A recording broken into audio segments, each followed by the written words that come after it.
When you turn on your radio, by the time your ear gets to hear your favourite song in glorious left and right stereo, you're mindlessly enjoying the end result of a huge journey that involves the tiniest of sounds and the hugest of egos.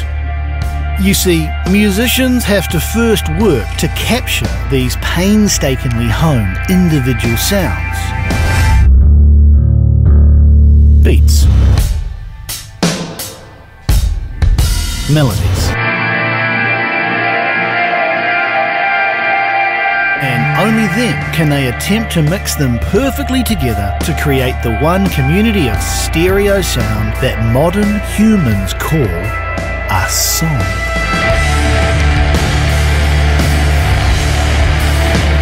I am Jeff Boyle, the guitar player from Jakob. Jakob are a three-piece instrumental outfit from Napier. And they formed way back in 1998 with the goal of creating music that escaped the boxes of conventional guitar music. So we were actually a band called Vaccine in the mid-90s. We were just at high school actually. We were like 6th and 7th formers, and we sort of got a band together playing Helmet and Tool covers. And I sort of got a bit sick of guitar playing. I've been playing since I was 6, and by then I'd sort of got a bit bored with it. Moved to Auckland and started writing electronic music. And then got really inspired by Belter Space and HDU, and then moved back to Napier and we got Jakob together, just as an instrumental band. When I got into electronic stuff, I started seeing probably what I had grown up with, listening to my father's sort of jazz fusion music, more experimental song structures and sonics. And then when you marry the two, I was talking to Tristan from HDU because kind of like my guru I suppose, and their second album called Cross Channel Multitap, the name came from when they were playing a festival, and I think Dino was standing at the top of one of the hills between two of the stages, and one of the stages had a rock band, the other stage had a electronics act of some kind, and that's the cross channel, like listening to rock crossing with electronic. And that's kind of the idea, creating that meld of electronic music and rock music, And that's kind of like what Jakob is. But not actual electronic components, more the philosophy of the vibe. The tones, the feel of it, yeah. From these humble ambitions, and against all the odds, Jakob suddenly gained an international cult following. You couldn't ever conjure that up. Band based in Napier, instrumental band. Going out to the world. Accidentally. Yeah, it's completely, it's serendipitous as. We started off as a Tool covers band, and 15 years later they ask us to support them, and we find out that they're fans of our band, That is mind-blowing. Released in 2014, Signs was Jakob's fourth long player, and Magna Carta is one of the lead tracks off that release. But what is it about Magna Carta that makes it one of Jakob's favourite songs? How did they make sounds like these? And this one. And what happens when your band doesn't have a vocalist and your songs have no catchy choruses? To get the answers to our questions, we gave Jeff Boyle from Jakob a large pot of tea and got him around a mixing desk to show us the anatomy of Magna Carta and what it is that makes this song so special. Should we start with the drums, eh?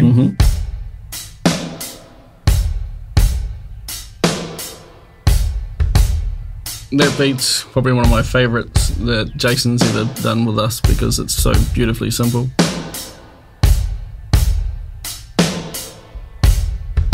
We tracked the drums at Roundhead, and I think there was something ridiculous like 25 channels of drums. What are they all doing? I think Jonny, our engineer, he knew he wasn't going to be mixing it, so he kind of basically thought he would take advantage of Roundhead and give whoever's going to be mixing it as many options as possible. And then he got to have fun without having to take any accountability. That's the one, buddy, I tell you what. And he had the smugness like that too. It was funny, but in the end I had to mix this album, but I had a lot of help from some friends, but it was hard work. I wish I didn't have anywhere near as many options. It was all Neumann's, through Pultec EQs into a Neve desk. You'd think, well, hey, that should be easy, right? It wasn't.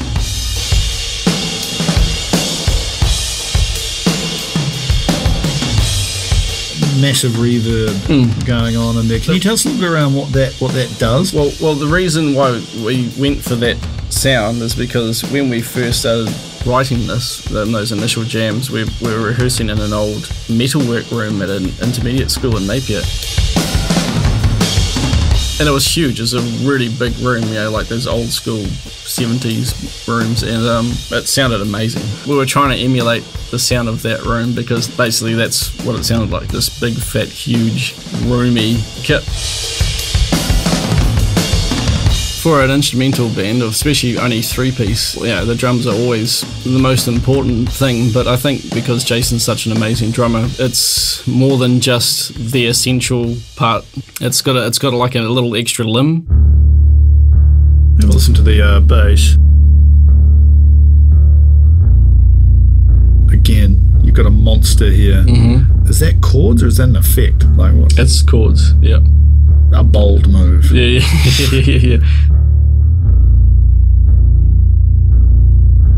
Again, I can harken back to the fact that we're just a three-piece. I think for three-piece bands, especially instrumental three-piece bands, there's a subconscious fear of not being big enough. Small band syndrome. Small band syndrome, you know, and so just like small man syndrome, you overcompensate. So of course the drums are huge, the bass is huge, and the guitars are huge. It's like, yeah man, we're gonna sound bigger than three things. Yeah, the sausage dog. yeah.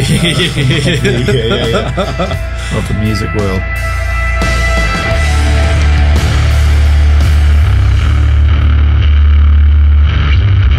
What's this distortion stuff around? We don't always hear much distortion on the bass, but this is not just a little. Good old Paul Crowther with his Hotcakes. So Hotcakes, pretty classic pedal, still made in New Zealand? Indeed, yeah. Yep. Still, him and his wife are still making them, yeah. Tell us about the Hotcakes. They retain all the low end. A huge percentage of all guitar pedals have got some kind of low end roll off, but his particular circuit keeps them all in, and it gets that huge full low end, so we both use them. So it's really a good bass being run through a guitar pedal.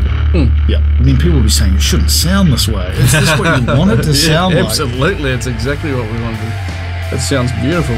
I think there's enough melodic or tonal information going on, but all the overtones, you know, all the distorted overtones, well, if they don't get out of control, I think it's beautiful.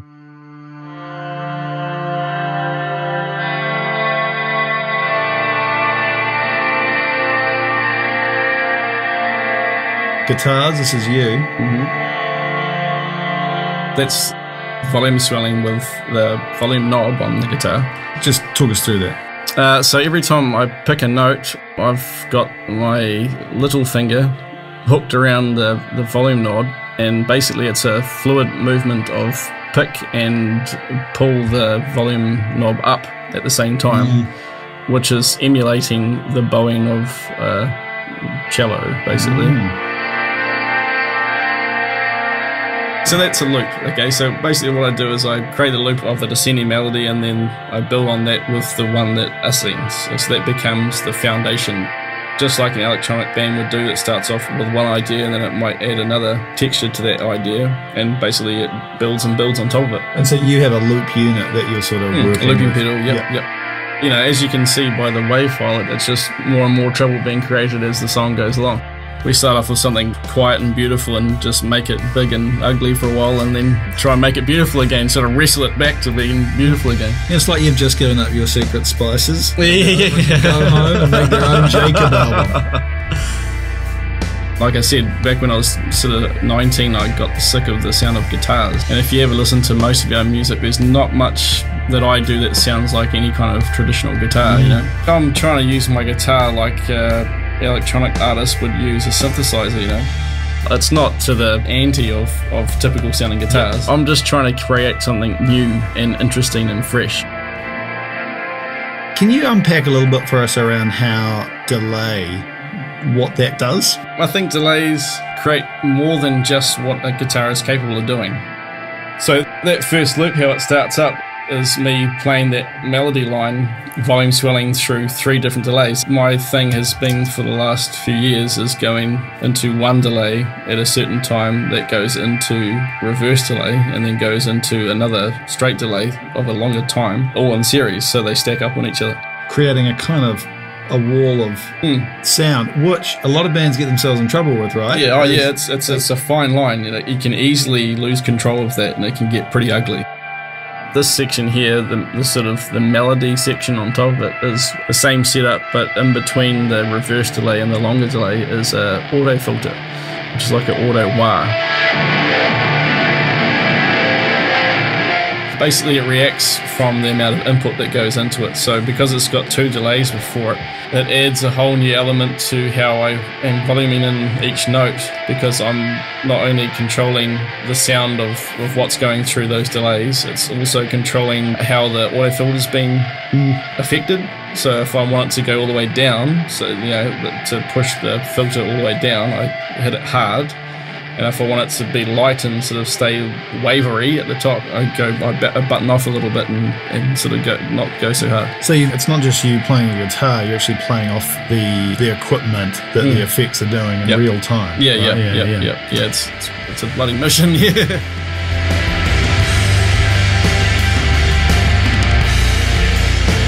So in the rest of your sound, you've got this great big, the bass is big, the drums are huge, but when it comes to your distortion, there's this narrow kind of sound to the distortion, right? A compressed sort of sound. Yep. Is that around cut through? Is that you can only have so much bigness? You can only have so much bigness. Yeah, I mean that was a big hurdle to tackle in mixing this album, was just the all-round hugeness of everything. Everything, including human ears, have limits, so you've got to try and make it as big as you can without trying to break those limits. And so then at this point, this is you backing back off again. Yeah. Basically, the eye of the storm in the middle. And this is when Jay comes in with that really amazing tom beat, which sort of becomes the focus.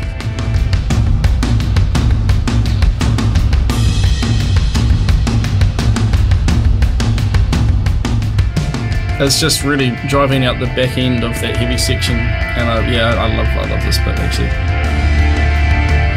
What's the deal with the sample?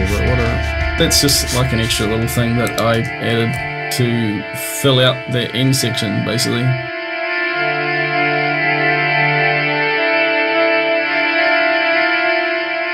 Because it's so huge during the heavy section that we're trying to sort of not drop out too much. And basically that's just a little chopped up version of the original loop, which I reversed. So it's still guitar. Yeah, so it's still guitar, yeah.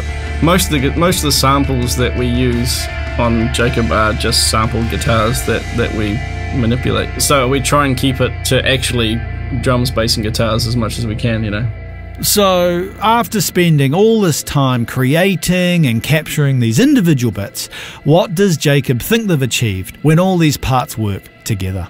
I think we've achieved a long-lasting goal that we set out to do 17 years ago, and mix 2 or 3 sort of interesting genres of music together to make something that's fresh and unique. When someone was to listen to this for the first time, like how do you hope they'll feel? I can't say.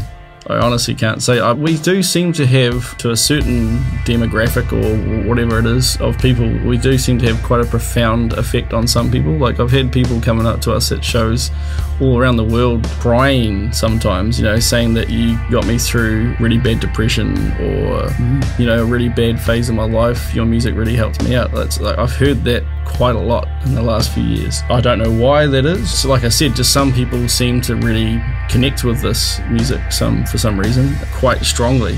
That was never an intention, obviously. Like you never think I'm going to support people with my music. You just want to make good music for the sake of making good music. Yeah, I mean, if that happens to some people, that's awesome, and that's massively beyond my expectations. But it's awesome. It blows my lights out. And a big thanks to Jeff from Jakob. Anatomy of a Song is a radio adventure crafted by RDU, funded by New Zealand On Air, and produced by Rachel Morton, Jonny Pipe, and me, Spanky Moore. Thank you for listening.